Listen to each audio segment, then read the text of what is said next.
starts it when it shouldn't be started, but then doesn't start it when it's like the perfect time to be like. Going right now? Why would you ever do that? Oh, cool.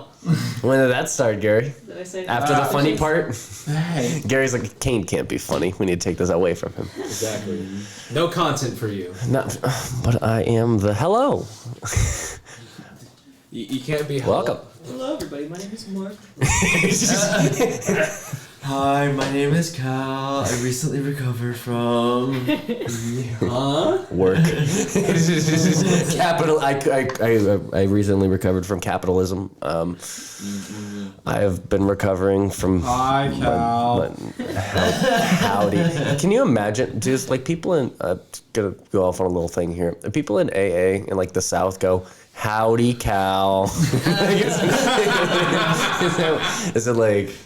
Okay. I don't know if it was like regional. Well, hello, welcome to Dice Quests and Conversations. One of our little shows where we talk about what happened, and this is our Tales from the Unity Collective. And I have 4 out of my 5 players because Scott hates us. How dare he hate us? Right? That's why Scott's not here. Yeah, exactly. Totally. Yeah. I don't blame him. Sure. No, Scott cannot. I was like, I don't know what the fuck we're talking about. Scott cannot be with us today. Rest in peace. But will be with us next week as the TM. True. All right.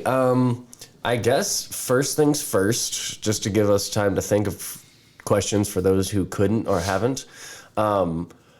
Where did the inspiration for either your character or why you chose this character for this? If you have already, since there are people who didn't create the character coming in. So just kind of anyone can jump in at any point. Just like, I don't know, raise your hand, slap the table. Not hard, but just enough so we know who wins. It's the buzzer. Anyone want to go first? Jesus Christ. Not everyone at once. I don't really want to go first. Not everyone at once, guys. I feel like I had to bring Hexan back for one last ride, because the priest boy had to make his comeback, and I don't know. I like playing him. I like just dealing all the lightning damage. That's fair. That's a really fun build. Do you want to go into what your build was as well? So he's a metallic dragonborn with being bronze, and he's 17 in cleric and 3 into sorcerer. The cleric, I'm forgetting the name of it already. Is it Tempest? Yeah, Tempest domain, and then he's a sorcerer, storm sorcery. And legit, all the build is just sorcery points, change into whatever spell I'm using, turn into lightning or thunder damage, and then using my my feature from the cleric, I can't think of it. Channel Divinity? Yeah, Channel Divinity, to just max out the lightning and thunder damage. Nice. So legit, I'll just... What was the spell I constantly used? You used Firestorm at one point. Like Firestorm, it was make like that shit into a thunderstorm. Was it Lightning Bolt? I mean, you used... I know there was some that you would go over, but I don't remember. Well, Guiding Bolt was one of them. That was it. Yeah. One of them. Nice. That's fun. I want to go next. Not everyone at once. I kind of want to go last. Okay. One person has put their hand on last. All right. I brought Zanis back because I love Zanis, and it didn't feel like there was a lot for... I liked playing Honos, but there's not a lot going on there. Fair. He's just vibing. Yeah, that's fair. So I was like... Would have been very weird with Honos. It would have been extremely weird with Honos. Kind of here for it, though. So I brought back Zanis. Because it felt like that story was not done. Yeah, it's still not. No. Nerine. Well, I don't have a whole lot to say. I'm not gonna lie. That's fair. I absolutely made her up at the actual last second. The only interesting thing, I guess, is the name Nerine comes from the Greek word for sea nymph. I actually don't really know how to pronounce it. It's either Nereids or got it. Nerades? Yeah, It's a weird way to say it. I can't remember. So that was like a sea nymph, and apparently there was a type of flower named Nerine as it washed ashore from a shipwreck or something. Oh, got it. So I like names, but this Mm-hmm. one's like, Yeah. I mean, I guess she's like a dirty druid forest rat. The way you played it was so good. It's just like this. Everybody leave me alone. The thing is, like, Caine Wait. helped me make her build, Yeah. and when I saw negative charisma, I was like, all right, I live. we're gonna commit to this. We're committing to the bit. Yeah, so she was not good with people. I into like the etymology of the word, but I always call them Nereids. Those are the water elementals, like, right? Those are like the almost like merfolk from like Poseidon's Nereid, right? It's from Greek mythology, yeah. Yeah. The Yeah. flowers Yeah. is just like sort of stemmed from that. Got it. I was like, Nereids, aren't they the people that like Poseidon watched over? I couldn't remember. It's a little ironic, seeing as she looks like she's never touched water. I know. I'm listening to this and like, okay. But Nerine is the name of a flower, so it's Yeah, technically got it. nature themed. And then I never really went into it, but she is a Kalashtar and has a spirit guardian. Mm-hmm. We get to go into that. Yeah, But we got that little like tidbit, right? Where, like the hands grasping around. not a whole lot deeper than that. Yeah. Yeah. So, yeah. Do you think, before we go to Cal, do you think that this is a character that you would have liked to build up from the beginning rather than be thrown into the situation? Or do you think, like, either comically or, like, for big narrative moments, this is a better situation for this kind of character? Sure. I think I maybe could have played her better if I had sat down and like worked on it a little bit more instead of making her up as I went along. Yeah. Another thing is I am a little bit hesitant to bring in characters I've worked really hard on into this because it's a podcast and I'm very like protective of my ideas. So I kind That's of fair. just make up characters on the fly to bring to a podcast. Yeah, but also, I mean, that's part of D&D. It's like you think of a really good idea that you didn't necessarily write down in your backstory, but as long as you put the space in your backstory, like you should write a backstory with space so that you can always create more ideas and improv off of it. So there's nothing wrong with that. I mean, Yvonne has a lot of layers, and I'm trying to figure out what, especially since this character might come back, what I should say. So I started from a point of like just straight up, I'm very, very gay, and Surprise! I know, wild. Like ever since early access, like Astarion name drop. Maybe the internet will be obsessed. Astarion,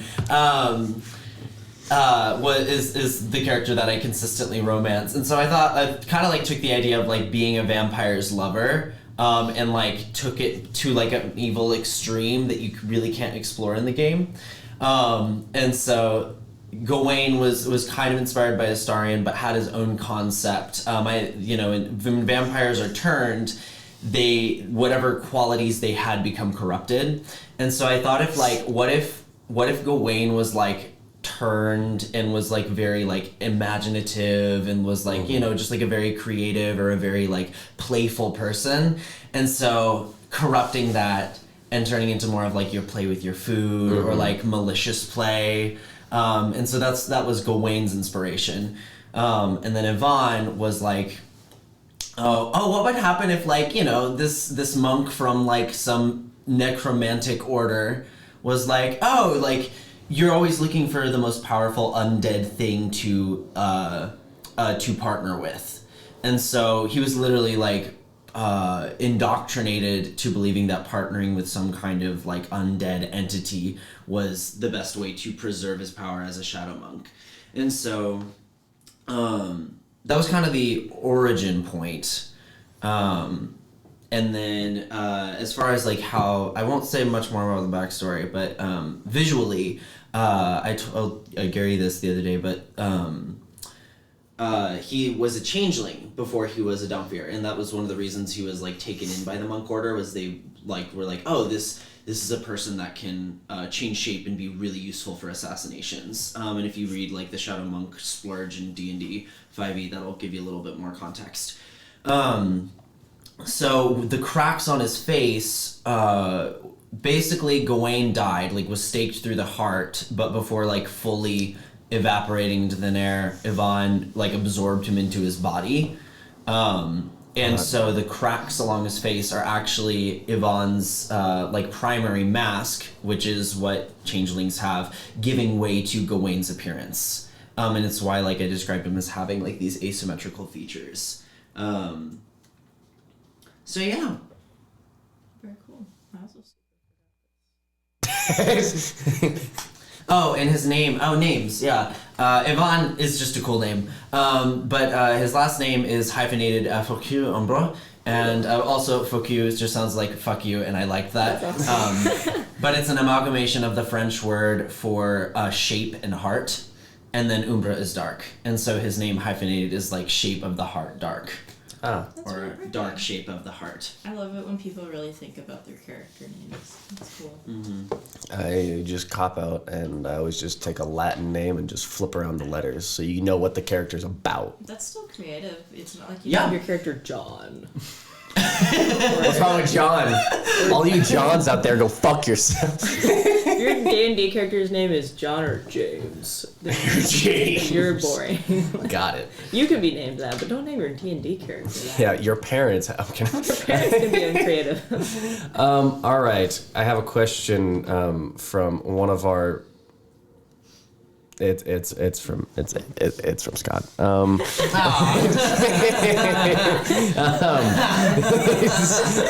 Do you guys have a favorite NPC? And if you do, which one is your favorite NPC you ran across during the entire thing? Oh, Silver. Fair. Silver. Fair. Absolutely. And you can't double up, so you have to choose someone else. Why? just why as well. Silver was fun. Like it was. Silver was this this semi-edgelord, like teen kind of vibe, which is always just fun to play with. I feel like in these games. So I enjoyed the personality. I also enjoyed how you went from like, oh, he's a horse to where like he's an emo teen with long hair. So like the illustrative liberties you took were really fun, in my opinion. I appreciate that. No, I mean, Silver always kind of had that like edginess. Shade Silver always had that edginess to him because Zanis attached himself to this horse, and I was like, "You can talk to this horse? Okay, this horse is gonna be dumb. This is gonna be real. It's gonna be a horse, but it's gonna be severely emotionally intelligent when it comes to reading the person that they're attached to." And so the entire reason for their being was to antagonize Zanis so that it's entertaining, and also because, hey, get your head out of your ass because I care about you, kind of thing, and just going about it a weird way. And so I always also I think what was it, episode like 6 or 7 of the original campaign, I just turned him edgy for some reason. I was just like, why not? It's like it was like it made more sense after we stopped at the island and Crowe blew up his friend. Blow up is a weird word for that. We're not. He exploded. More like imploded. Like I said, we don't have to go into that. Anyway, anyone have an NPC that they loved? Long story short, good berry pie. That's all we're saying. Good berry pie. I mean, Remington was pretty cool. Remington was pretty great. I did love Remington. He's a very distinguished gentleman. That's literally it. So good. I also feel like there's So a little good. bit of character development. Nerine wasn't asking what to say as much near the end. No, she was. No, that's what I really loved. Like, That was so like, good. that's because I was like looking at it. I'm like, oh, I don't want to make an NPC that speaks for you, but almost in the same like vein as like Shade Silver. I was like, I want an NPC that like pushes your character growth because you care about them too. Yeah. In fact, towards the end, wasn't she like telling him to shut Yeah, no, she was like, I got this. Fuck off. We love that. We love growth. Except when it's being mean to Remington. Nerine was kind of wrong for that. Hey, she can have. They can talk about it over a cup of tea. He's a very emotionally intelligent, distinguished gentleman. They're just that type. Oh yeah. Give me the Minotaur boys. Fire Song and Sunspeaker. Yeah. Okay. No, why? I'm out of ideas here. There wasn't a lot of NPCs in this one. Was there not? Not really. Not really. Well, I gave you 4 for each side for that one. I gave you 3 for... you really didn't interact with one of them. I gave you about 4 for the Battle of the Bands, and then I gave you Socha and then Silver. So, yeah, I guess... I mean, there's only, like, 12 major NPCs in this. Yeah, that's fair. Well, then Remington. I think there's more. You just may have not had major The 2 that I would have picked are gone already, so... That's fair. Oh, Remington was your second one? Okay, got it. Remington. I didn't know if you liked any of the lieutenants or captains or generals. I don't remember much about them. That's fair. Oh, wait, no! The fairy bitch who was violent as shit! yeah. Brightwing? Yeah. Oh yeah. What? She was so violent! You didn't like Mike the Myconic, dude?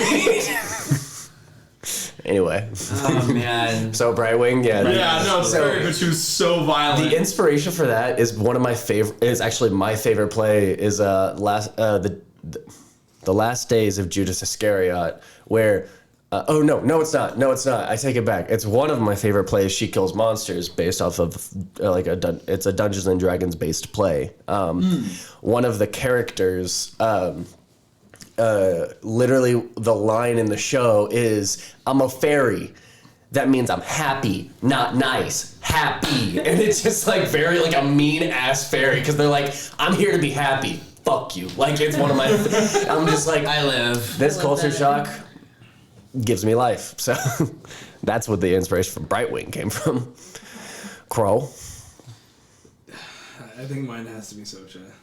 Really? Yeah. Why? He was creepy. Thanks. Thanks. If that was the goal, you're welcome. Oh yeah. I just wanted unsettling. I didn't really care for like creepiness or like I didn't want edge. I just wanted someone who like I don't know how to talk to you. I don't understand how we're supposed to interact. A lot of like long pauses too. Yeah. Hello? The vacant eyes. Dude, for why? For why Socha? Because y'all already spoke it. That's fair. I didn't know if it was like because you guys had like a pretty good interaction the last thing. I didn't know if like that had anything to do with it. Well, I mean, like he finds respect in Socha because like everything needs chaos every now and then, and he's just the one to bring the chaos to that world. So, I mean, it's where people find their landings at. Yeah. It gives more worlds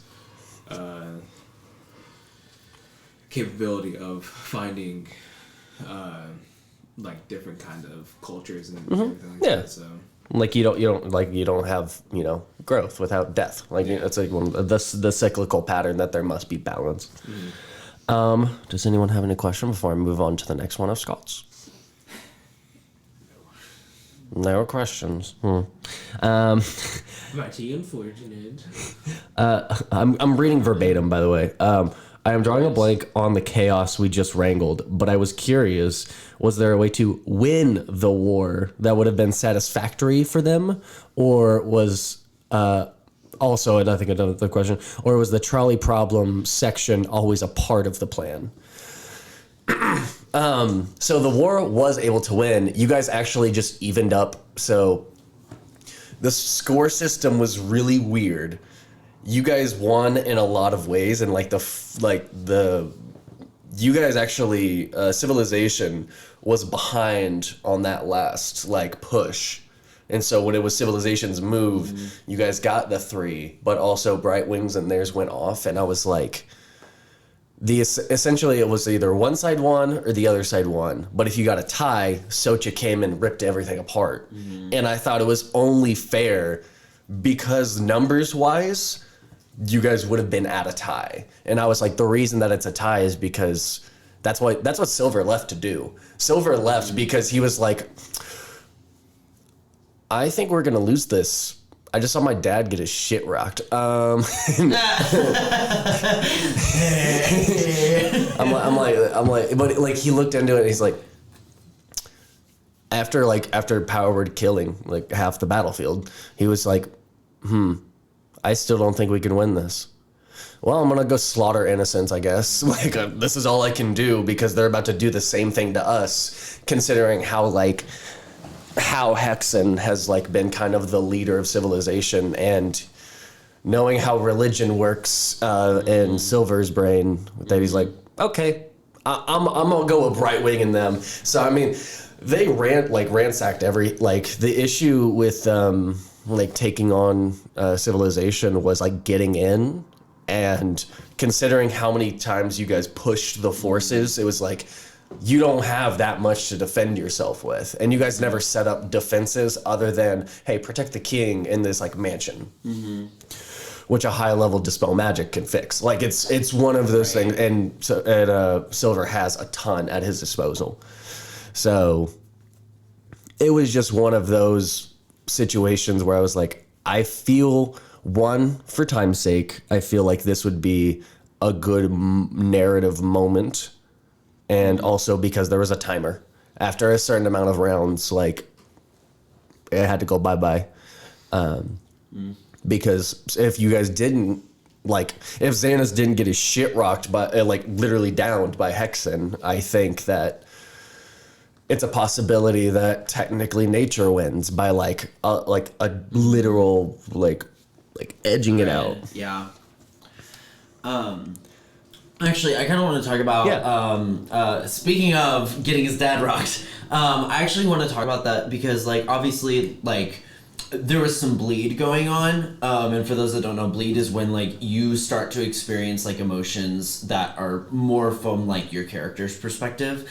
And if you're comfortable talking about that, I would like to ask if you want to, like, share, like, kind of what you were going through and, like, us navigating that sort of scene. Yeah, Gary literally apologized to me. He's like, I'm sorry that I couldn't do anything. I was just so angry. And it wasn't, this was explained off camera, but I'll say it on camera now so everybody else understands what was happening. I was just pissed off because this son of a bitch crit. And it completely ruined me. If he doesn't crit, I can save on my concentration on haste and I can keep fighting, and I have the second action to use lay on hands to heal myself. Yeah. But since he crit, I can't keep concentration. My next turn is just dead, and I'm fucked. And so when he was asking me to talk, I was just like,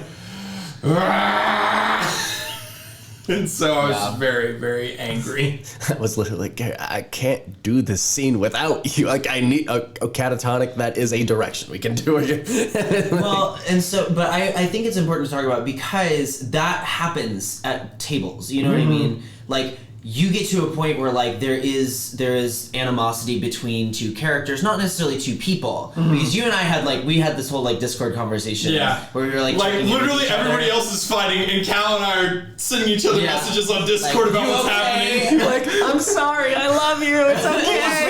Because Cal goes, I'm sorry, I didn't mean to piss you off. I'm like, not your fault, no big deal. Then Scott sends me a Discord message and says, I'm sorry, I didn't mean to make a joke about your character dying. And I'm like, it's not your fault. It's not a big deal.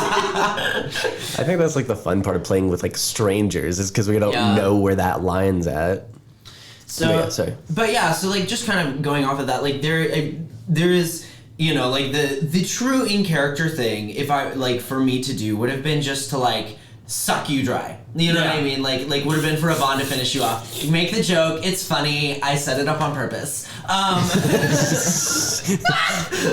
You're welcome. You're welcome. But like really the truest form of action would have been for Yvonne to like kill you. But also I could tell that was not fun.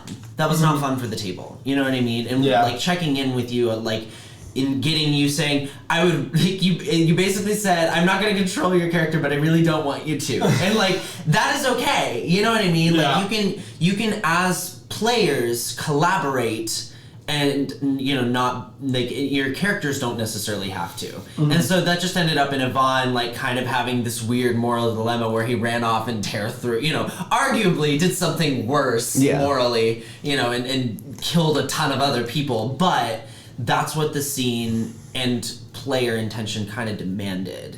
And it led to something cool though. Yeah, exactly. It led now they're off I know together, which is interesting. I was gonna say, even before that though, like I think it led to like, because there's something to be said for a character. Like I fall into this trap too. It's like I create so much of a character, I write so much of a backstory, and I have such an idea in my head that it's almost impossible to create new moments with a character because I know them so intrinsically. Yeah. And so it's like, for the characters that I spend that much time on, I don't like, I feel like I'm playing a completely different game than a lot of other people because I'm not looking at like whenever like some of the stuff with like Sertaru was happening, I was like, you guys don't understand. I'm doing all of this because of like these things and I can't talk to you about them. So that causes her to react this way.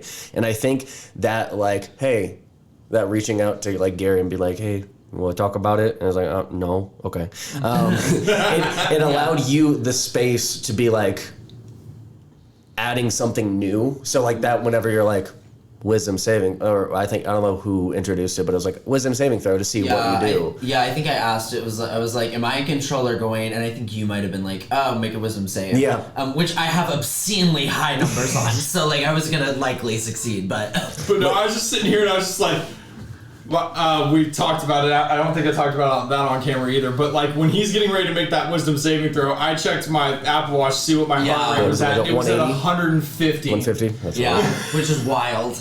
I was freaking out over here. Yeah, Gary goes hard in the paint. What was it? What was just said? Those are pretty. What was just said? Sorry, Okay. I didn't mean to be distracted. Oh, the second part to that question. The trolley problem. Let's just go section by section. How everyone feels about like the first section, Battle of the Bands, actually meeting each other, like especially not knowing who you're gonna come to the table with, like with like you And this was walking my in. first time playing with any of First you. experience. This is you learning the character, going like off like mechanically, but also like figuring out the character as you're going along. And then meeting these people and meeting people from the very first campaign and way beyond that. So it's like, how did everyone feel walking into that? You can do player or character, up to you. Whatever you think is more applicable.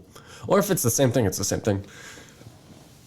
I mean, I know I walked in, like, obviously, like, we had talked a little bit, and I was like, hey, how do you feel about me playing an evil character? And you're like, I mean, as long as you get along. Yeah. And that's important, because there are some tables where they will tell you, don't play evil characters, and that is completely reasonable for, like, a DM to say, hey, don't play an evil character this campaign. And I had a backup plan for that, too. But when I brought Yvonne, like, I had a pretty strong, like, perception of what I wanted to play, but I also wanted to make sure that I was paying attention to the party dynamic and kind of filling slots and scenes and, helping the story grow in specific ways. So I definitely felt, it took some feelers, and then it also took me a while to realize we weren't taking the mechanics super, like by the book. Yeah. And I think there was a pretty big shift, I think, in like maybe the third episode, where all of a sudden I was like, oh, I can be very like loosey-goosey with the rules and go into the spirit of the... When it came to like because when it came to that, the war, where I was just like, the only way to make this work and make this entertaining without us going into the nitty-gritty and spending the next 5 sessions just doing this trial, it needs to be more loosey-goosey. So it allows you guys creativity, but also it like hinders you only if you let it. Yeah. But how did you guys feel about the Unity Collective, that like space beyond time, and also the NPCs that are there, which is Bubs, Alimo, and Qualar? Which also none of you said, and I'm like, oh damn. I love Bubs so much, and I felt like Bubs was a cop-out, because I know Bubs from before. So was Silver, what the fuck? Yeah, but I didn't say Silver! I said Silver. Yeah, but you said that was my first one. Well, yeah, because he's my boy. What the fuck? That's the cop-out. Anyway, continue. But no. Well, fuck Quaylar. No, why? You know why. My boy. What's wrong with my boy? As Crowe, I love Quaylar, but for the last 8 years I've known Quaylar. He's not a valid option for me. I'm not gonna say I respect it, but I understand. How about you, Becca? Are we still talking about NPCs? It's just the general like going into the Unity Collective, like the environment that was created, and the 3 NPCs that you introduced to, your weapons. I think you got Pinky. I think maybe I would have an opinion on that more if the campaign was a little longer. I don't feel like we got super into it. No, I'm talking like initial reactions, like because it's very different from like the one like Scott is throwing forward, or the one that I like for your like trial period where we did that one session with the original Fire Song and Sunspeaker, and we had like a few other people here. I just didn't know if you had any initial reactions to this. We were like, this is way out of my comfort zone, or if it was like more like, oh, I love the idea of this specific thing, or it reminded me of something. Just initial reactions. I mean, I thought it was cool. Very very abstract though. It was neato. You could say, oh shit, I don't I don't think it's shit. I just like, don't feel like I really conceptualized it much. That's I don't fair. feel like I know really anything about No, it's supposed to be abstract. It was based off of a lot of different things, but one of my favorite video games is Psychonauts, and I love the idea of like abstract ideas being forced into like physical embodiments. Because like in that game, you can literally collect people's emotional baggage, and you can clean up their like cobwebs in their head so that they think better, like they think faster. So like people get mental cobwebs where they like slow down. And so the idea of like, also didn't realize that this entire thing's basically fucking Loki. I have not watched Loki when I created this. That's so funny. And I was like, that happens. look what I have done. I don't think it's I kept my mouth shut. Another name drop. Loki algorithm. Loki. Loki, Astari. Theory. I didn't say it during any of the episodes, but like every time like he brought up the Limo having the giant suit to go like walk into the room, which they have multiple episodes where they have a giant suit that they have to go approach the temporal loom with, and I was just like, I'm sitting there like, oh my god, he doesn't even know. But does anyone have any other like initial reactions or like any thoughts on the Unity Collective before we move to the first trial? Bueller? I thought the weapons were weird. I'd never encountered. Are weapons a D&D monster? No. Okay, I was like, I'm not familiar with these, and I know D&D 5e pretty well. It's my own creation. Okay, cool. Those are. I enjoyed those. I thought they were super campy. I'm a big fan of camp. So that was kind of fun. I'm just ripping off. Here's an arm, master. That was pretty fun. I did want to comment. I think you did a really good job of playing an evil character while not being disruptive at all. In fact, Thanks. I think there were points where you kind of like upped the stakes and you kind of just helped create banter in the party and stuff like that. So I think that Yvonne was very awesome. I think Crowe also played a great evil character in a completely different way. Yeah. It was so funny. Evil though. Your character seems super nice. I'm sorry that Nerine hates anyone religious. Which also props for one of the like best parts of leading up to the war, which was the. My favorite. Hexan. Both of us were talking about this later, really? Which was where he's like talking about like, you know, like let's still be friends after this, and Nerine just goes, "No, fuck you," and we both Cal and I are like, "God damn!" That was that -1 charisma, guys. I'm sorry. It was it's brilliant. But it was awesome. We were both just like, "Whoa!" You poked the bear. Totem of the bear. That was very exciting. She is Totem of the Bear. That's true. I will create Totem of the Rat. If you think yeah. 100%. Yes. If that's a thing, I'll play her again.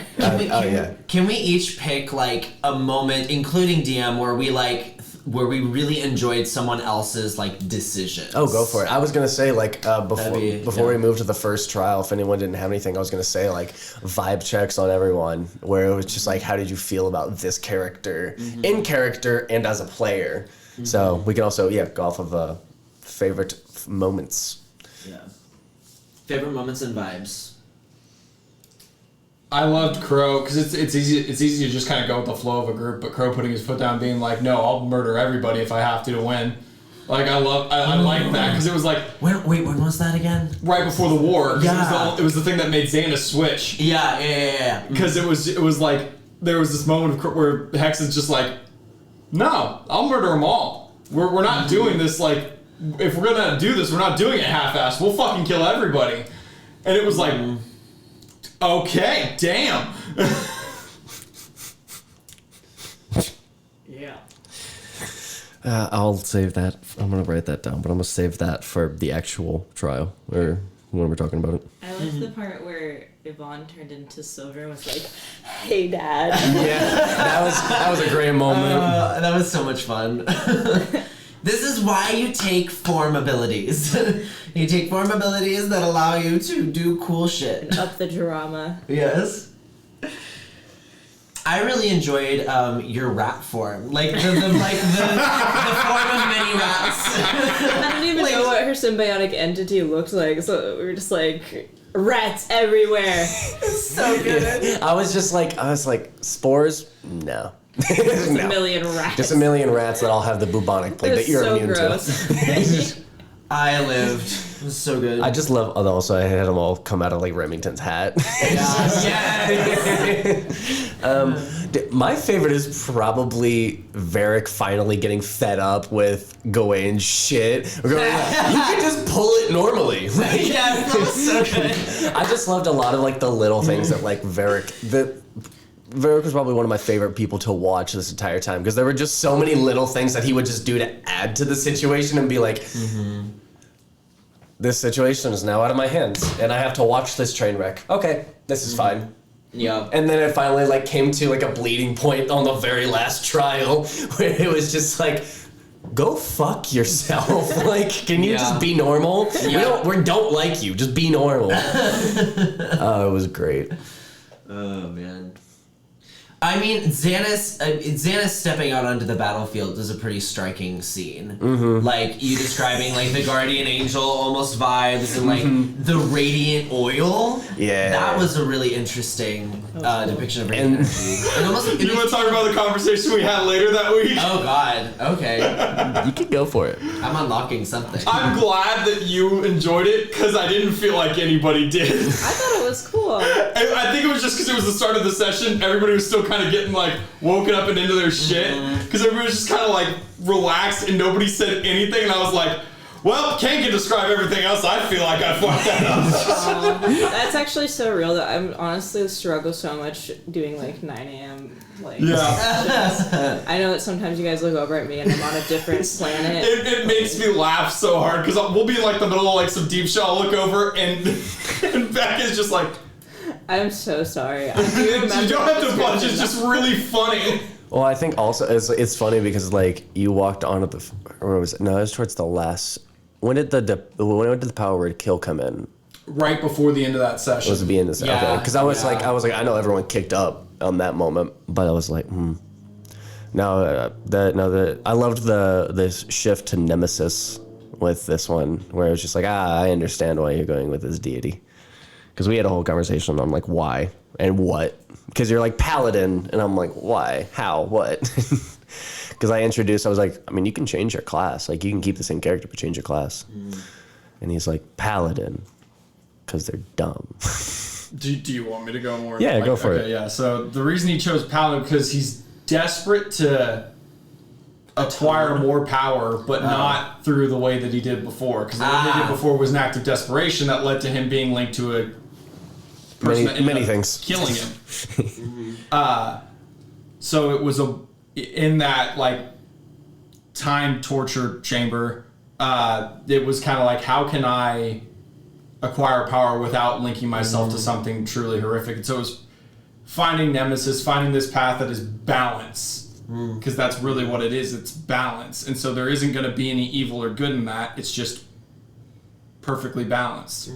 And so that was like his reason for doing that, because that made it to where he wouldn't be feeling like he's doing something wrong, or maybe doing something right for the wrong reasons, or doing something wrong for the right reasons. It was balance.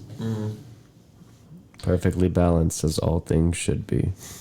I'm really interested, because I feel like the next, whenever that happens, the next chapter in whatever these characters are involved with, if you and I are in the same session, I think it'll be really interesting for us to have like a little like pre-session talk about like what our characters were like at the Druid Grove, because like, whoo, that could get real spicy. Oh, and, I don't know if The only reason he's comfortable, I thought it was so funny, because it's like, if he was going somewhere else, he would not have been comfortable being alone with Yvonne, but because he's going where Nemea is, and Nemea is fucking powerful, it's like, ain't a big deal. We're chilling.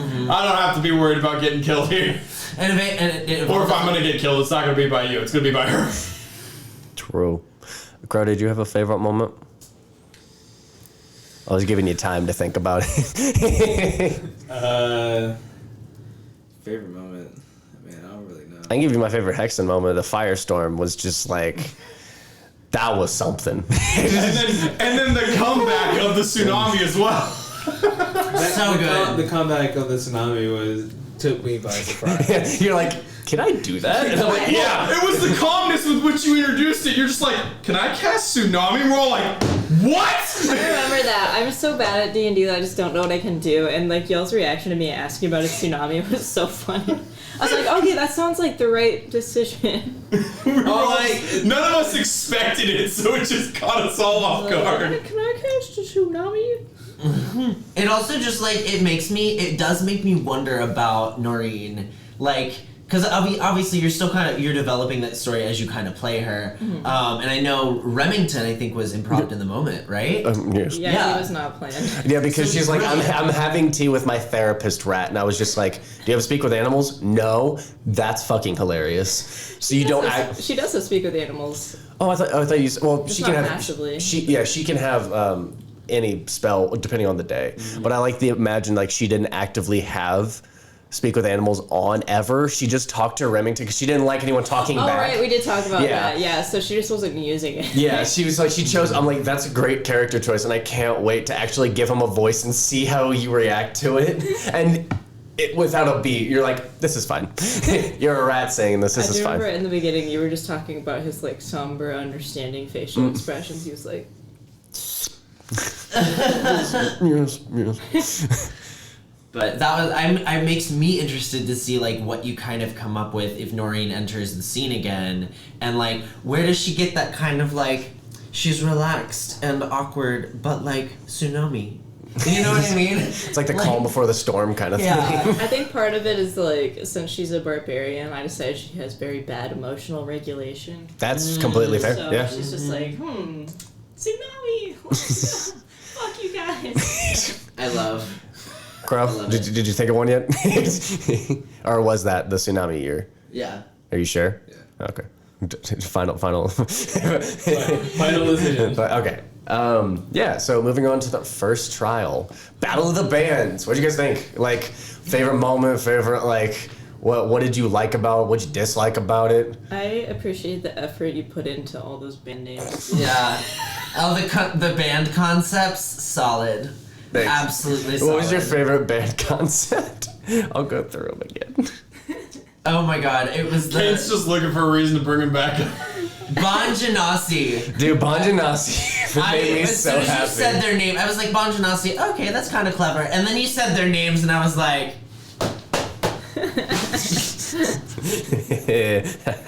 I can make puns. It is my superpower. you are such a dad joke person. I really I've am. discovered. Dude, it's bad. It's a problem. Also, you can talk about that while I go get my laptop because I forgot they're only on my laptop. Oh man. So guys, I hate Caine. Me too. Caine's really cringe. Yeah, man. Stupid cringe. Why would you want to live with him? Hella cringe. Yeah, no. Yeah, you guys I don't I was understand. leaving. Oh, hi!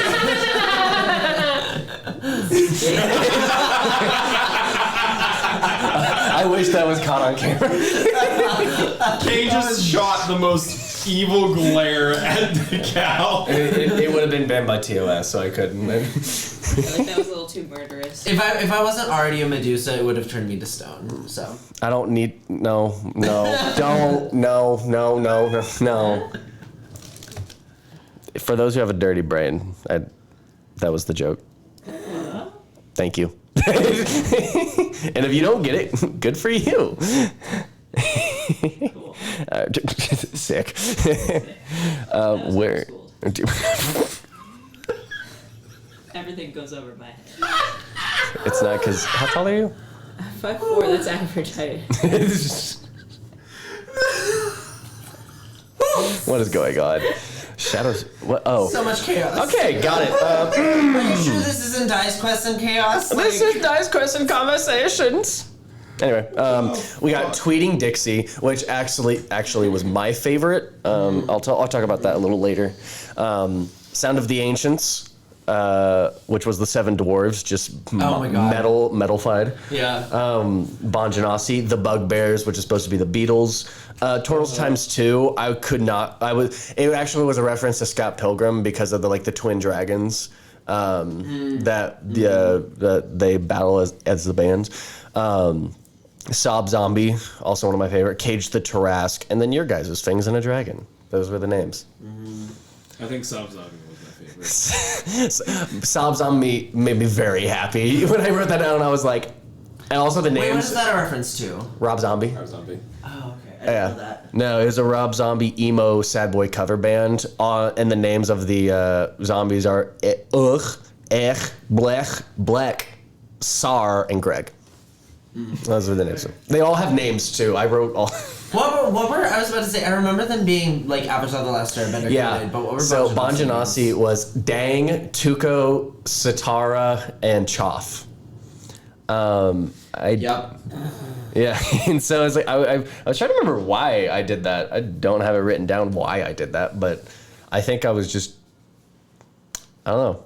I'm just dumb, and I thought it was funny. I mean, I live for dumb. I do. Yeah, Sound of the Ancients was Rocky, Saki, Boppy, Druggy, Moshi, Bouncy, and Leonard. Leonard. I just like the idea of just a bunch of weird ass names and then no normal. Then one normal. Yeah. It's a good gag. Yeah. It's always the fucking outcast. They're like, shut the fuck up, Leonard. Actually, that's kind of the leader of both of those. Greg's the leader of Sob Zombie, and so is Leonard for Son of the Ancients. Tweeting Dixie was Cockadoodle and Doo.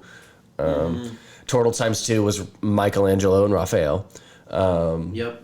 The Bugbears was Rico, Stram, Brunto, and John Lennon. Cage of the Tarrasque was just Jimi Hendrix / and Axl Rose. And then you guys. Yep. Also, I feel like Fangs and a Dragon was pretty cool name. Yeah, I I know. love that one. Like, That was cool. I was like, it was a good moment. Yeah. That's like a band I would actually listen to based off of the name, honestly. I imagine What it kind of- being goth metal or something. Yeah, I was thinking the Yeah. same thing. I was thinking kind of a softer gothic metal. Yeah. Just having those definitely harder moments, but mostly being more the beauty and the pain kind of thing. Yeah, so Bon Genasi, favorite? Yeah. No. Her. Favorites over here. You guys can actually double up on these since there's only 8. The Bugbear is pretty funny. I think I also like Sob Zombie. Sob Zombie's good. the Yeah, boys' names. Chris said Sob Zombie. Yeah. So tweeting Dixie. For those who are watching, and for you guys, Dixie was the name of a character I put into the original campaign of Dice Risk and Chaos as this basically Fae of Respite, where you guys, I think it was sometime between. It was when we were making our way to Adam's dad. Oh, I thought it was after. Nope. Oh, well, When yeah. we ran straight out of there after. No, I know. I thought it was out of there and into there. But yeah, no. Yeah, so that makes sense. But like going into the Land of Beasts, or maybe sometime inside of. I think it was sometime inside of. But essentially I added this character named Dixie that was a Okakra. My Grammy's name is Dixie. She passed away a while ago. But I was like, oh, this is my campaign. I'm gonna cement someone I really cared, and also like that was like a person who I always like looked for like respite, essentially, mentally and physically, and so I just added that. So I added this one, and her favorite character, Looney Tunes, is Tweety. So Tweeting Dixie is supposed to be an homage to her.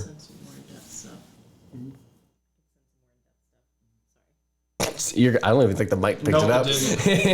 Perfect. Yeah, but yeah, so. Those I heard that one. It picked up exactly one word. Stupid. That's it. I think it picked up Caine is stupid. I didn't hear Caine is stupid. So there's you guys said there were no fucking NPCs. There's 8 bands, so 7 bands. So there's 7 bands. Then Fire Song and Sunspeaker, the wine guy and the shitty like brewery guy. The stage manager Asani Snow, which was a snow water genasi. Which I'm surprised I've never come up with before.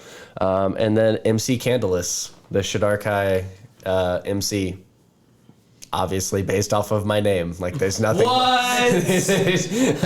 But it was also like sucked because I was like, you guys are so shadowy. Like I did between Yvonne, Zanis, and Silver. I'm like. Well, this was supposed to be like different, like taking like all. It was like the opposite of a spotlight. Like the person shone in the darkness because everything went dark around them, and it was supposed to be like the light and the dark. And I had a whole thing, and I was like, "This is fucking useless. This concept's out the window." Yeah, it was. I was gonna say it was the shadows were definitely a theme. More like I mean, obviously, like Way of Shadow Monk, I expected to come from me, but it was interesting to see other people have like the shadow theme. Anything about the Battle of the Bands that you liked, disliked? Any major moments that you're like, damn, that was a bop? Do you guys make Sob Zombie absolutely eat shit during that was rough. I like the idea of Zanis just trying to keep Nerine from fucking showing that she was catching. Zanis just like. Nope, didn't see shit. The idea that you walked into the center of the stage, earth tremor. Like, I imagine you're standing right at the front of the stage and going like, it's like one of those crazy fans that are trying to like grab at you. Zane's just sitting here like, stop, you're making it obvious. Everyone's just like, this funny. Like now she's headbanging, guys. Like, The fact that Silver rolled a natural 20. dude, I Like, rolled so many. Fucking legend. That was I so rolled good. so many.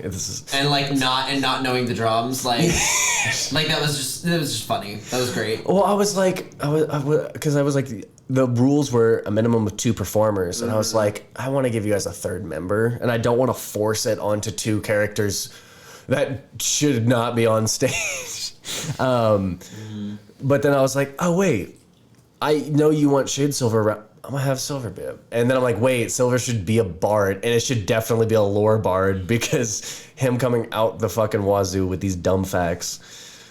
That was like, it's perfect. And originally was a level 14 bard. That changed. Until the war. Yeah. But yeah, no. You guys. What die were you using for that? Because like, What? What die were you using for Silver's rolls? Because that's what I needed in my The gunmetal one with the purple letters, purple numbers. Yeah. Lizdex. That's the most nat ones I'd ever rolled. Yeah, you had a rough time. Like the curse of Adam was passed to you. Adam literally used to roll so bad that Caine gave him a special ability in the original campaign where all of his natural 1s were actually natural 20s and his natural 20s were actually natural 1s. And it flipped. Did he start getting a bunch of nat 20s? Yes! That's so awful. Not as much. Like it was more even. Mira, stop. What are you doing? doing, you dumb dog? Anyway, well, she listened. Thanks, dog. Woof. Yeah. But that was the first trial, which was supposed to be the second trial, and then you guys went to the first trial, which is your guys' second trial, which was the war. How do you feel about the war? Actually, I liked it. I know it was a bit of a culture shock because of Right, Battle of the Bands. Now, someone must die. Slaughter each other. Yeah. Yeah, I guess I'm gonna start out with a question with that, which was why the fuck did Zanis think that there was another option when it was explicitly stated by Socha that the war had to happen? It was inevitable. I don't necessarily have a reason other than he's stubborn as fuck. That's fair. I mean, that's fair. That is a reason.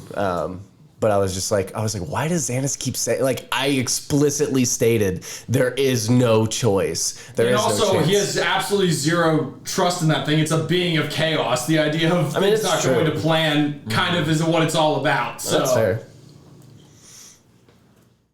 I mean, it was fun. That was when I really started to get a gauge for what I could do in this specific game. So I started having fun. I think after the first session where we were introduced to it, and then the second session where we continued, I was like, oh, I can be a little flexible with my character, and so that was fun. The whole corrupting the ley lines was a cool move that I felt like I got to do. I felt like it was cool because I feel like we each got to have moments where we really affected. We actually had tangible ways in which we interacted with the war. I feel like something that can be difficult to navigate on a player and a DM basis is whenever you deal with macro things like that, because D&D doesn't really have mechanics for navigating any sort of group actions or any sort of macro stuff like that. And so I felt like that was just well done. I felt like we got to do meaningful things. We did it efficiently. And even the battle portions, obviously we're duking it out actually in kind of D&D combat. But even then, when my character went on a rampage, we didn't treat it like a normal combat. We just said my character tears through people, and it was cool to let go of the combat. And so I felt like it was just a good blend of rules, plus just narrative leeway. Yeah. So speaking of which, this just reminded me of one of my other favorite moments, which was the moment whenever Zanis gets that ability to move after an opportunity attack, and he's right behind you, and you're just like, shit! It was he has this super stoic, he's just gonna not be surprised by anything. He's just doing his own thing. Nothing catches him off guard, and then that one moment, it all breaks for a second. He's just shit! Yeah. That's been fun too, because Yvonne kind of turned into this nothing really phases me. I'm just kind of here and vibing, which actually complements Gawain really well. Yeah, I did like that dynamic. Yeah. Yeah, you guys had you guys met with the civilization had King Collier, Rickon, Jimothy, and Sulo, which was a throwback to I don't know when Jimothy. Oh, that's Crowe's campaign. That's Crowe's campaign. Yeah. And I used modify memory to make a guy believe his name was Jimothy. Instead of Timothy. It was something it's the same thing. Wow. So and then we had Treant Dogwood, the Nymph Gilly, Fairy Brightwing, and Mike the Myconid.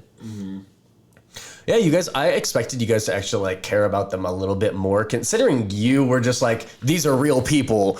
And I expected more interaction with them, because you could have talked to them and hashed it out, but I didn't know if you guys were just on a fucking you're objective, and I'm that's fine. I had to scrap all the personality.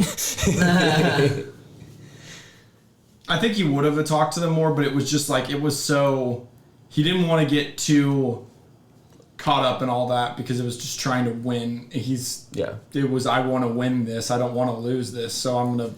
That's fair. Yes, that is the reason that he was doing it the way he was doing it, but he wasn't necessarily worried about who they were in the moment. It was more about trying to win. Yeah, that's fair.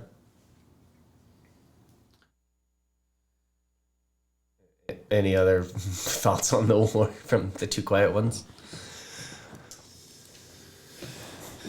I mean, it was fun. Definitely got to see the evil side from Hexan come out a lot more. How'd you feel about that? It definitely a lot of character development in there. Well, it's like the thought, like, it's funny because like I watched back on the episode, and like, because Gary is like, I'm gonna put down this like effigy to like this is for Bahamut, and to like try and deceive you, and you're just like, that's dumb. But I'm like, when then because it was the nat 20, nat 1, nat 20, and then I was like, well, I'm gonna skywrite for Bahamut, because that's literally what happened. Like, all of this like destruction and all of this is for Bahamut, which was supposed to like improve the chances of that happening as well. And because people were just scared of you. Not as like, if those people were to continue to exist, they would not pray to Bahamut or Tiamat. They're like, both of these are bad. Dragon bad. Dragon be bad. So it was very interesting to see like you coming from Hexan's original spot, which was just like very like giving and like still culty, but like still very like no, it's very much all cult. It's a nice little commune there, because he's like on this like mountainside, and it's like everyone like gives their portion, and they all like pray to the same god, and he sends everyone there, and then to this where you're like, oh, this is how Hexan really is. Like, when he's not a priest. Okay. Yeah. Mm-hmm. It's like you have priest Hexan who wants to just speak the word of Bahamut, and then just get him out of that situation. Is like, all right, so I got a I'm blasting everyone. Mm-hmm. Also, the moment you said the ping dies, for me on Hexan, I was like, oh, interesting. Yvonne is now a little bit more interested in being friends with you. Yeah, that was one of those things where I was just like, no matter how you justify this, it's almost like, I mean, there's lots of sects of religion, of religion, clarity needed. Of religion, and there are people who like go too far with it, and it can, whenever they're like, this like is the word, and then they do something that you could probably justify as the word, but you have to justify it instead of just being it, is whenever I was like, Bahamut doesn't really smile on this, but you don't lose any of your powers because Tiamat's also smiling on this. And so it's like it's very give and take, and that like entire interaction is happening within Hexan. And I think it was very cool to have Varric there as well to like balance out the like, my parents suck. Why do you pray to them? I love them. This is so good. It's like, I was about to say, okay, that confused me actually. So wait, did you worship Bahamut and Tiamat? No. Okay, so Okay, clarity moment. way back in Hexan's past, he would have prayed to Tiamat because he just wanted destruction of the whole world, and then he realized to be able to bring destruction, you must find peace first. Oh. So. Oh. And that's why he switched to like, hey Bahamut, I love you instead. Actually, go fuck this person. I want to be with you instead and try to bring peace to the world. And then eventually, I guess we'll find out if we. Oh, if he actually goes back to his old ways. Oh, that's interesting. That's interesting. Oh, cool. But yeah, that's Hexan. Oh, what was it? Okay, here we go. So let's move to the third trial before I ask this question. What do you guys think of the third trial, the trolley problem? Props. Thanks. Props on the design. Was it you or was it me and Scott who both recognized exactly what it was instantly? I didn't. Okay, so it was me and Scott. Me and Scott knew exactly what it was the second he brought up the train. And we were both like, oh, you fucker. You said the people tied to train tracks, and I went, son of a bitch. I was gonna say, is that something you've used before?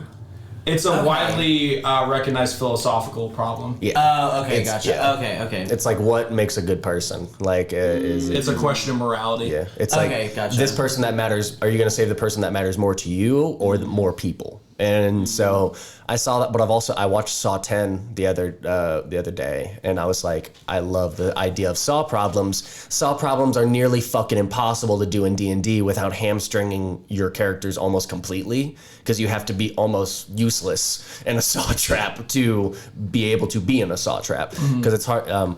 Because you could nullify teleportation, but like some people, that's what their builds are around. You could nullify some magic, but that's what people build their character around. Yeah. And in some ways, and in some scenarios, it makes sense to hamstring people. But but in Socha's mind, he's trying to understand you, or they're trying to understand you guys, and they can't do that while you're hamstrung. Yeah. And so the only way I could do that was like, okay, you're basically in an anti-magic circle. That's justifiable. The only thing you can do is pull a lever. Yeah. And so I can hamstring you guys physically, but not mentally. And so that's why I was like, okay, I'm gonna throw that at you guys and see what happens. Because the reason that I put this one third is because I wanted the war to happen first, because I wanted you guys to be at each other's throats and be more confrontational and okay with confrontation, because the war, I wanted you guys to go against each other. So when you guys first were like, we're gonna go civilization, and then it was just Becca, and I was like, Becca and Silver, because Silver's like, why the fuck are you on civilization, Zanis? Most of your almost all of your problems come from civilization. But it's like that idea of just like, let's make these people choose based on their morality. And now that I've seen you guys in your element and what you value, now I'm gonna throw it down. I honestly that was difficult. We talked about it too, but like, I mean, Yvonne's whole perspective is like, it really doesn't favor one side or the other. So that was like an interesting. Ultimately, Yvonne is kind of coded as lawful. So like, I ended up just going with civilization for that reason alone. But that was difficult for me to like figure out what did Yvonne actually like want in that situation. So yeah. Hell yeah. Nerine? How you feel with the trolley problem? That's cool. I mean, I've also heard of the trolley problem. One thing I think about that's interesting about it conceptually is that, people are going to die either way. Is it like a moral dilemma even getting involved in the first place? Like, maybe you Because like playing God or just like letting it happen. Because if either way, it's going to run someone over as soon as you affect it. Like, you have some responsibility. You're involved.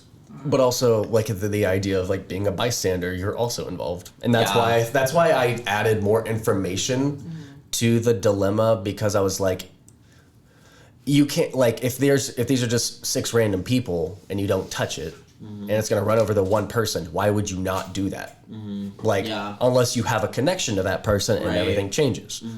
So that's why I was like, oh, why don't I continue to make this moral quandaries? And I mean, I know Yvonne would probably have done everything completely different from Gawain, but I don't know. I was so what I was gonna ask absorbed with Gawain's perspective, and I'm not gonna lie, it made the train tracks more fun. Because I didn't take it seriously at all. Like, because Gawain, like, maybe that's a little morbid, but like, I got to kind of just like purely look at it from like this evil, like, maniacal, playful person's perspective. And so it, like, making those decisions, I didn't spend a long time making the decision. I thought about the decision, figured out what Gawain wanted, which actually makes sense because Gawain is relatively, like, impulsive. And so it was, like, fun to just be, okay, I'm impulsive. I'm actually going to spend the time figuring out how to creatively pull the lever. Like, that was kind of fun. So... No, for Zanis, it was just, he was completely emotionally checked out at that point, so it was just, he looked at it, made his decision on how he felt about it, and then went with it, and the time for speaking about things was done. Excellent. Obviously, the later ones where you're like, Bahamut, yes, and everything, but like the ones before that, the dog. The dog must die. But as Crowe was like, no.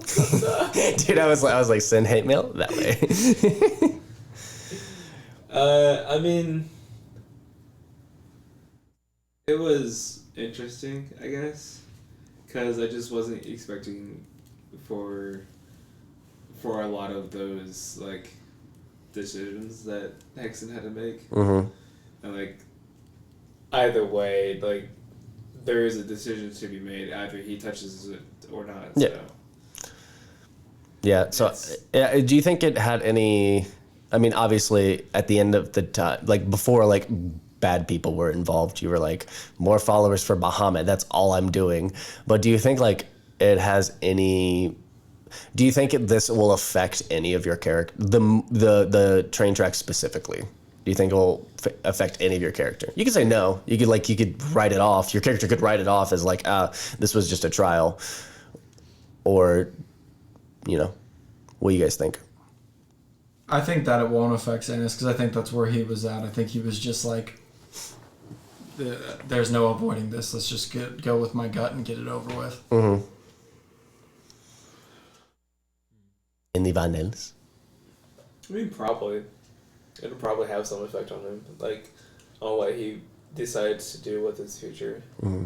Save a dog. Saving a dog for sure.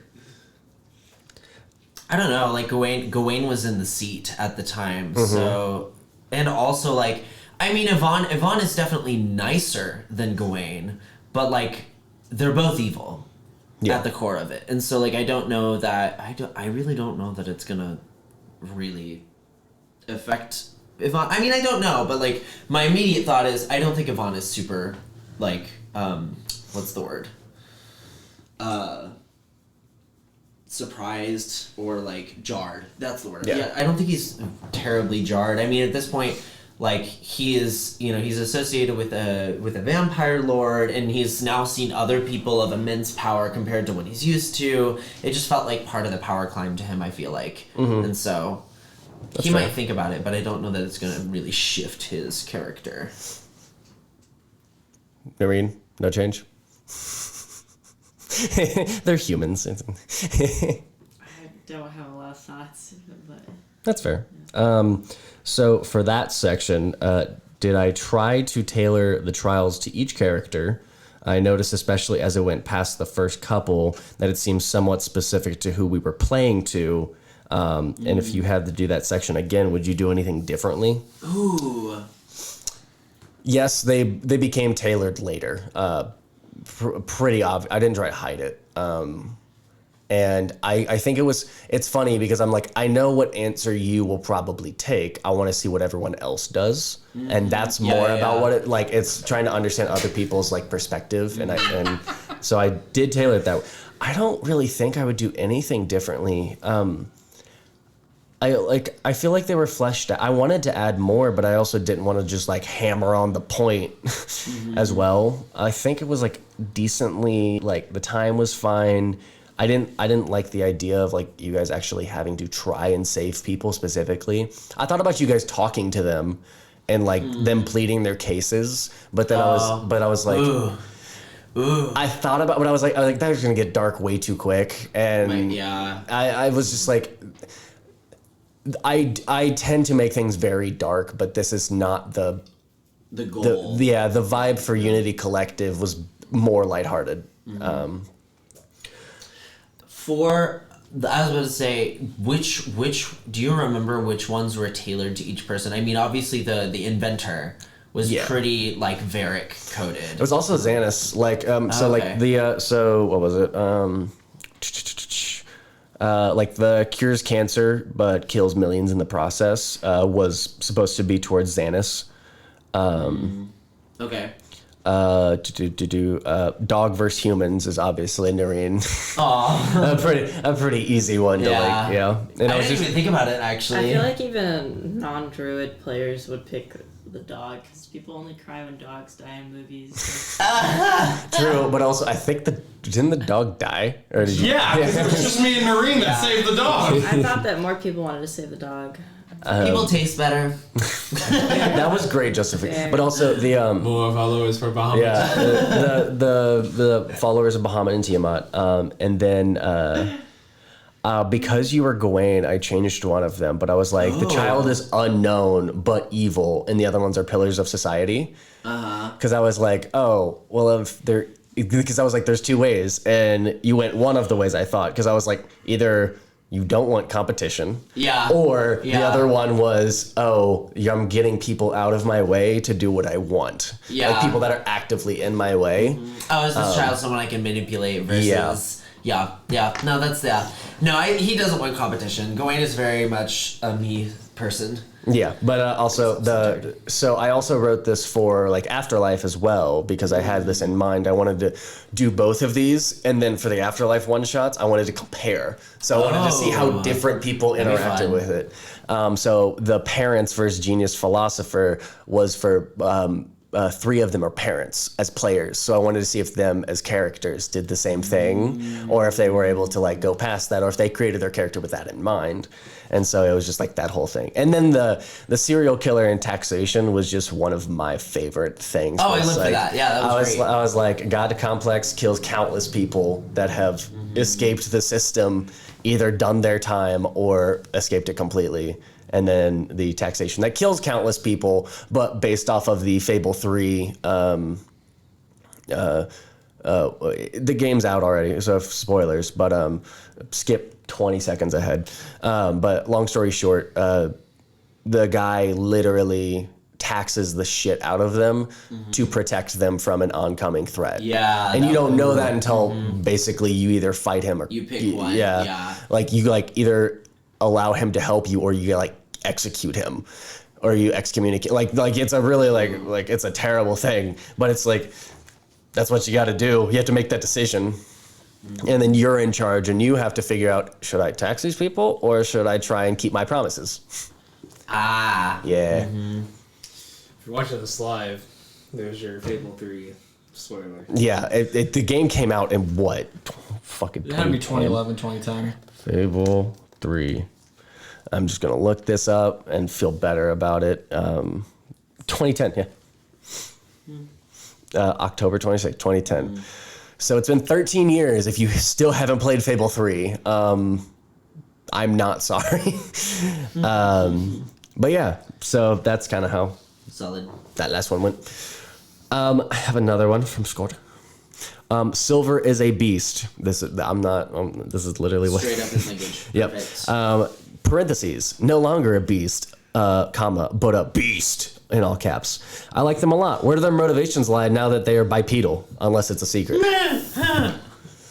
I think their motivations lie where that always has. The issue is that Zanis wouldn't understand or know this, but he wants to be free. He wants to figure himself out, and that's why he does the edgy thing, because he wants to figure himself out. But also, he can't get away from home. He doesn't want to leave like his dad. He doesn't want to leave his home, because this is what it's always been. Like, this person got him through all this, gave him I this sense power. a very sad conversation coming in the future for Zanis. He ain't gonna tell, and you're not gonna be able to know. No, Zanis will never fucking figure it out, ever. It's just one of those things where it's like he wants to be his own person, but also doesn't know what that looks like without his person, without like his the person that he holds most dear to his heart. Yeah. Aw. Yeah. Aww. So it technically is a secret, but at this point he's a level 20 bard. Good luck figuring it out. Don't make us cry, Caine. Well, Don't make us cry. I guess I'll move to it. Actually, it's your job making me cry. Okay.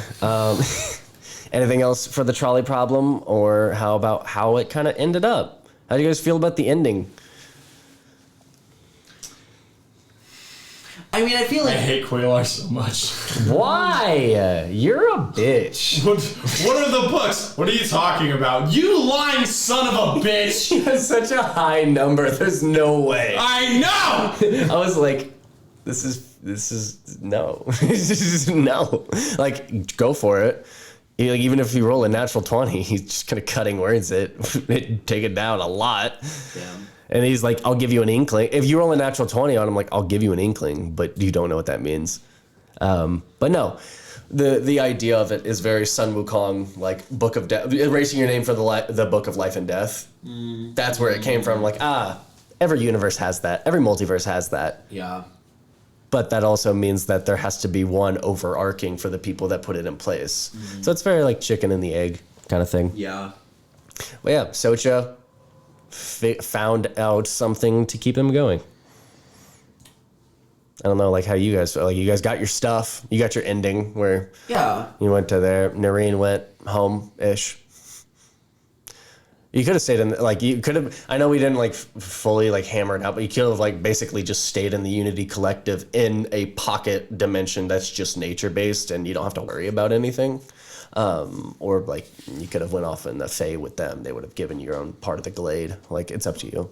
Because I know you wanted to go home, but I was like, what does home mean to you now? I think home could be wherever for Nerine as long as she has her own little pocket of nature. Little bubble. I don't think she would stay in the Unity Collective, though. Okay. It just didn't feel real. That's fair.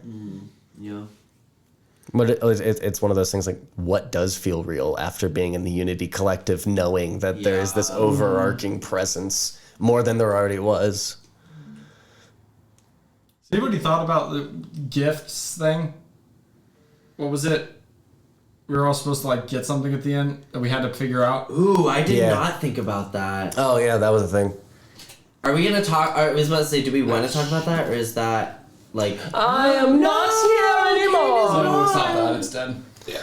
It's dead. Okay. It's Are we pausing, or are we? Just keep talking. Yeah, I see. You don't need my face for this. Yeah, come over here, Caine. No, they can't see. He did not move. I did not. I literally like, pretended I was running, and It was adorable. Oh man, I'm white guy I didn't smiling. think about that. Yeah, like you don't have to give the answer now unless you guys have thought about it. I think I have thought about it a lot.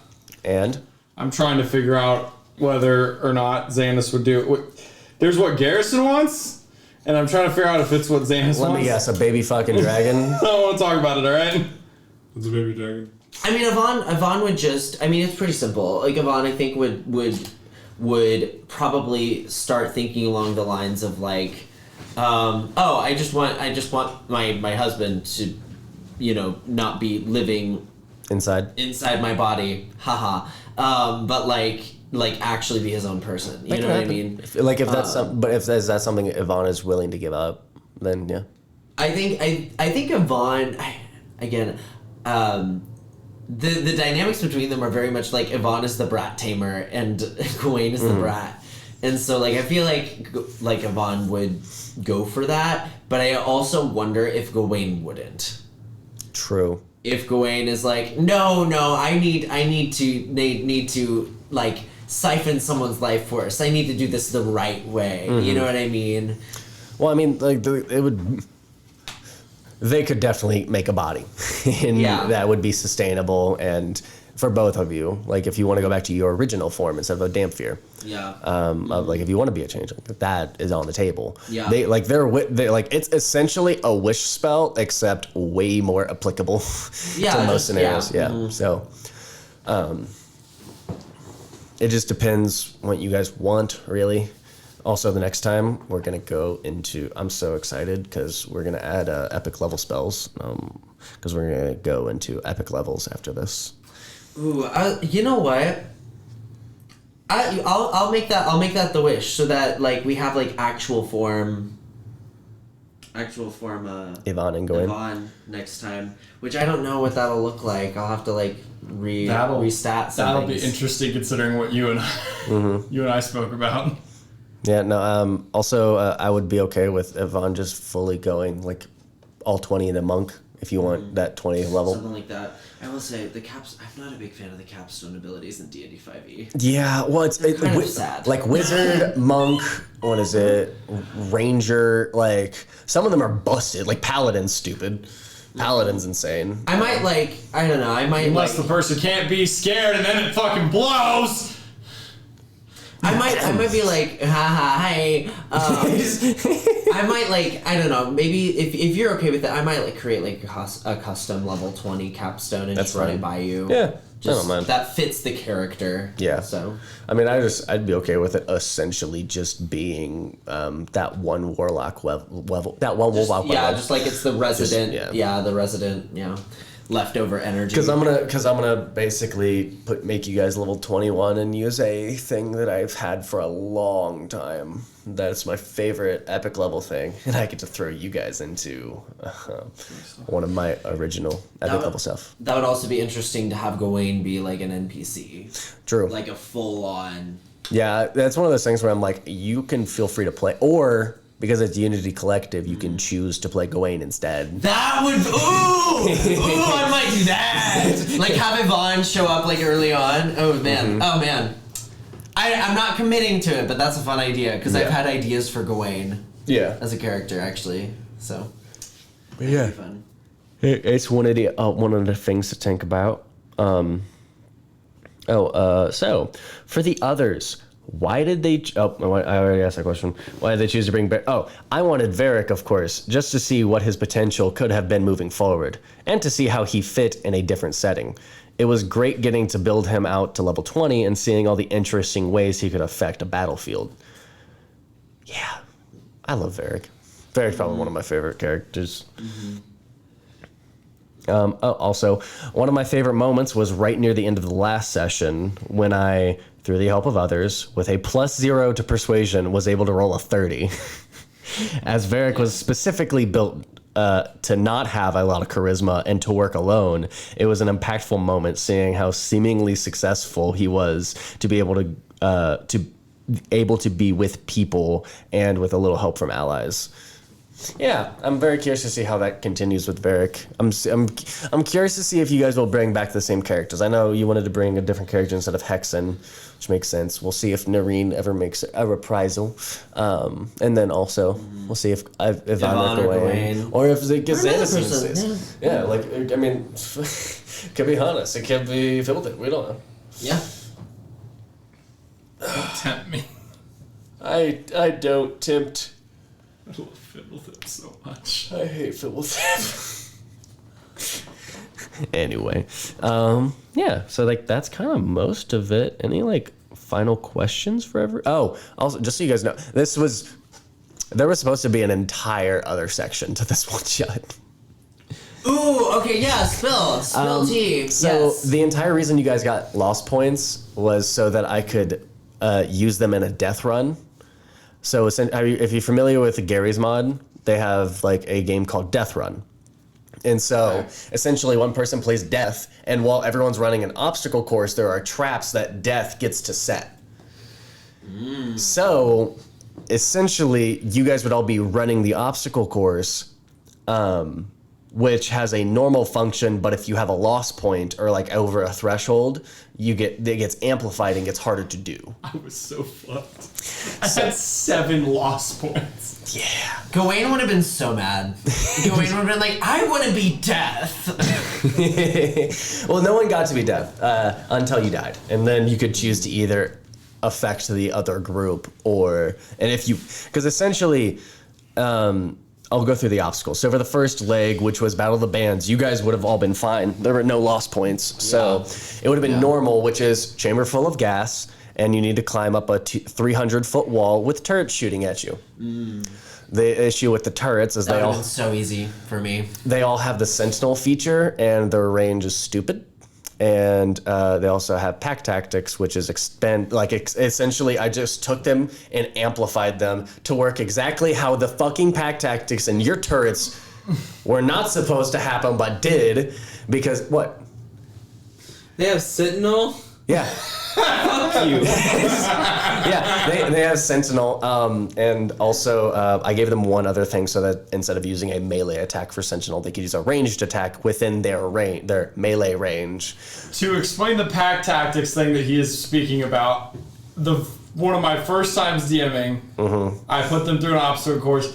I read pack tactics backwards and operated as if it worked the opposite way. With ranged turrets.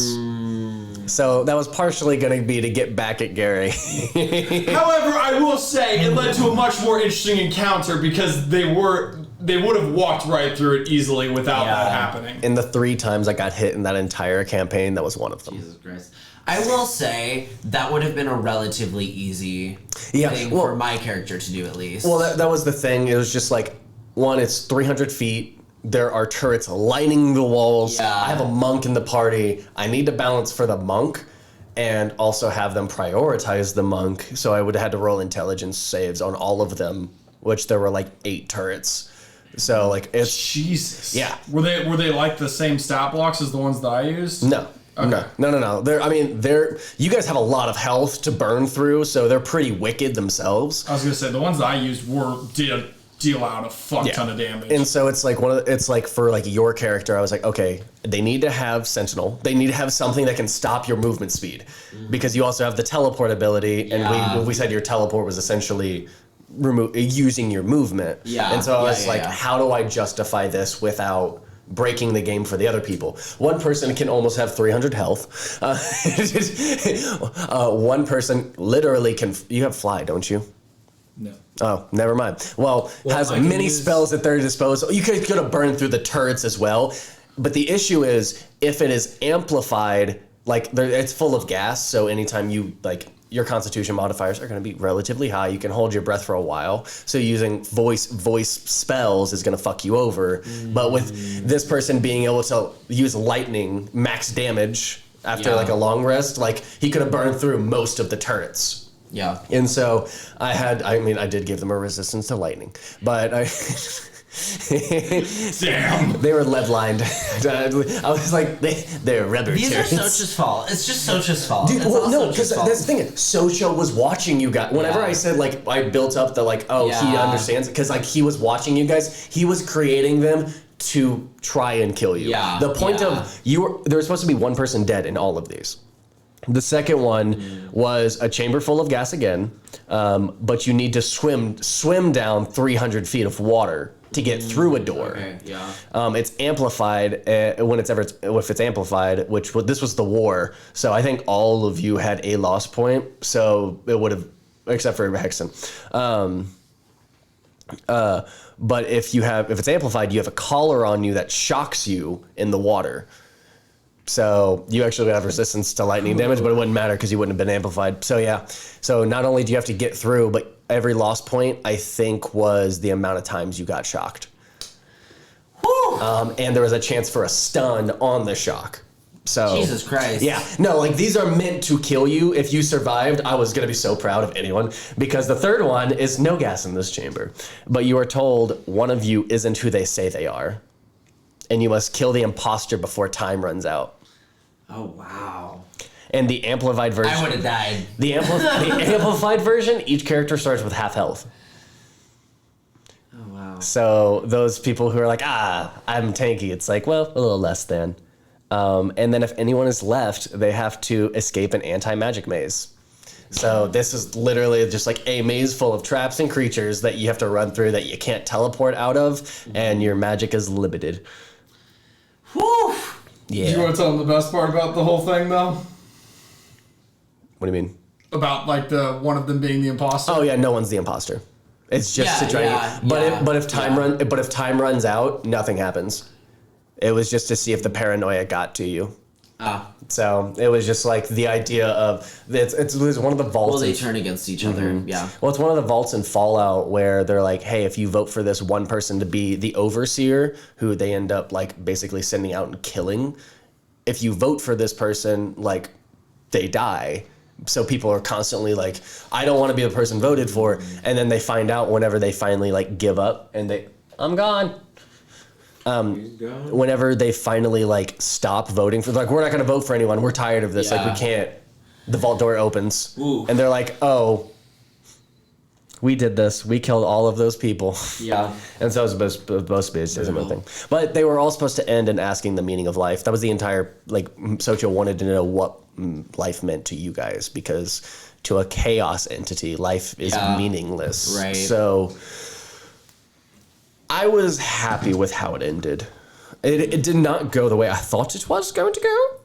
To me, I don't know, the ending didn't feel particularly shocking to me, because I could tell it was going in kind of philosophical, a very meta perspective. So to me, it was the magic of this was more of like how we got there, and it was like all of the interactions along the way. So because I like tried to write multiple endings, but I was like, it just kind of ends in the same way. yeah, I was like, no matter what I throw you guys through, you're trying to recruit this being to, work for you guys.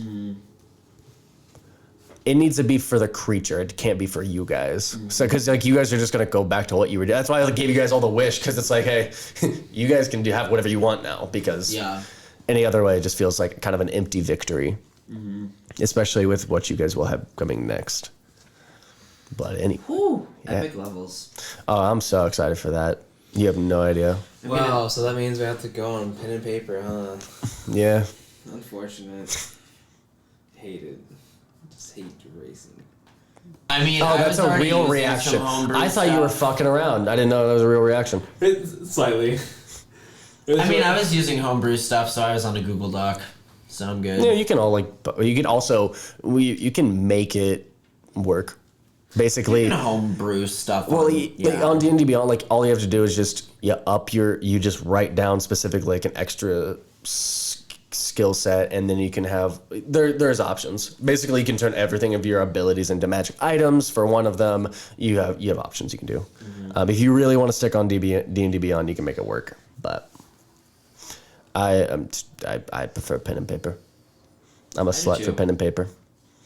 That's why it's like Strataru is like my first character that I'm like on D&D Beyond. I'm like, sorry, I mean, we love D&D Beyond, and if you want to sponsor us, we love your product. We use so the shit out of it. A lot. Notice all the screens. There's D&D Beyond.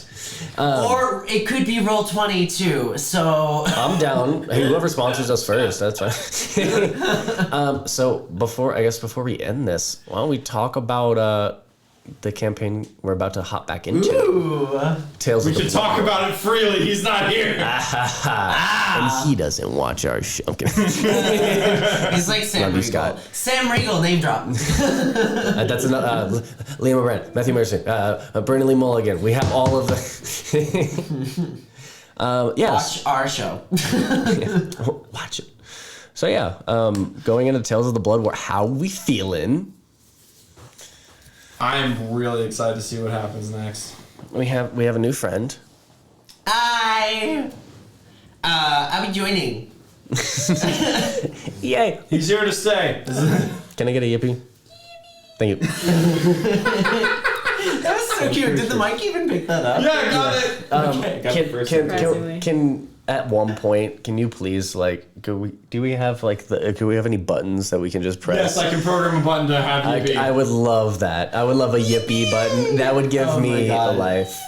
If just all of a sudden, 20 episodes down, we're all in a very, very depressing, traumatizing moment, and then all of a sudden you hear, yippee. Oh no! That was a very scary yippee. It was whispers. That was such a saying. Yeah, I know. Well, I try to go high, but my voice is not warmed up. So I'm like, Yeah. but I can get there. Oh, wow. Yeah, no, I will say this every time. Strataru's gonna die. This conversation has been had at length. I don't know how lot. she survives. I don't get it. I have hamstrung her so hard. I only know a little bit about your characters, really. So this is gonna be interesting. We've talked about my character, but I have to watch the last episode to remember what happened. We fell into the abyss. Well, I know that, but I was like, I don't know. Is it the Abyss? I know. No, you're in the hells. Yeah, okay. I thought we were in the hells. I was like, I know a giant rift opened. Yeah. And we are in the hells now, and that is the new you guys literally were falling at the end of last session is what. We landed, and then that was it. Yeah. I'm going to watch it. Yeah.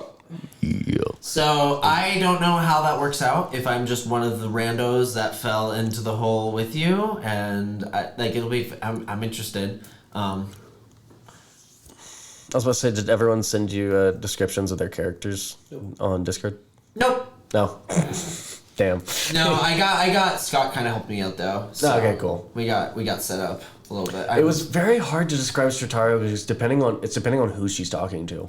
Because like talking to Romy, I guess she's kind of a bitch, but like talking to like Saren, she's kind of like a gremlin. Like, and then talking to Kib, I think she's just fine. I don't know how Kib feels about her. I definitely designed my character to get along well with Kib. From what I know. Yeah. With Kib and like Romy right off the bat. But Oh yeah. just to make it easy to get into the group. But. Yeah, well the thing is like Saren's become kind of easier to get along with overall, depending on your person. Yeah. Because like, who do you get along with the least? Kib? Yeah, because he keeps picking on him. It's only deserved. How? You wanna go? You wanna keep it top? You wanna go? Yep. No, I'm always dismissive of him. Well, I know. Is there a reason that you can talk about? No. Okay, cool. Because I just can't think of it right now. Oh, okay. All right. Sorry, my bad. It just. Does anyone have any? I was gonna say, what? What was I Does saying? anyone have any like inspiration points for their characters? Like just like Not me. Short. Not me. Huh? Who's the ding? Not me. Discord? Full circle. Oh, circle! All these squares make a circle. sorry. No, I was like, did you guys not? You were on the same page. I was like, did you guys not hear that? Like, and nobody else reacted except for me and you, so I was like, Yeah, because we chose to. Yes, it was in your head. Yeah. No, yeah. I was like, the first one I was like, that's just jarring. The second one I was like, okay, can someone, can we figure this out? And then the Discord went off and I was like, hello? Oh, that's funny. But I don't know why it's. Hold on. Okay, I guess that was my phone. it's full circle for sure. It really is. It's like literally the reverse. I am so sorry. Is there guys. any? Okay, I guess final thing I got. Unless you guys have anything else. What is something you can pull from Unity Collective to either build into your next character or to kind of like reach, like you can pull from this experience overall? Because the Unity Collective was weird for a lot of people. So like it was a stretch for some, and for some it was just like a thing. So it's like, what do you like? What can you pull from this to add to your next character? Her.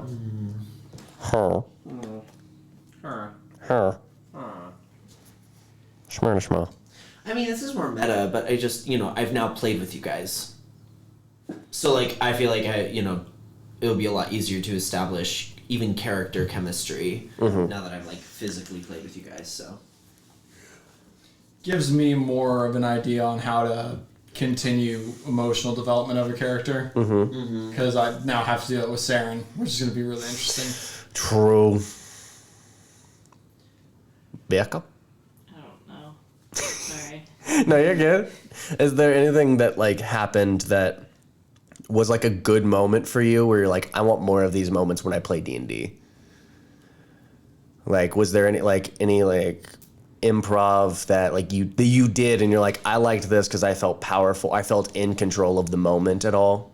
Because I felt like there were a few moments that you kind of felt different from like when I've seen you play Romy, or like who was the other one? What was that? Drift, and the one the practice one where you were like, there are certain moments when you feel in control, and like when you did the what was it? Oh, like your improv with Remington, like at the very end, like being able to be like, hey, go to your home and put onto the mushroom cap. Was there anything like that where you're like, this makes sense? D&D is hard to understand. This makes sense. Not really. I still don't really feel very confident playing D&D, and there's never really been a point where I feel like I've like slayed or had like a good moment yet.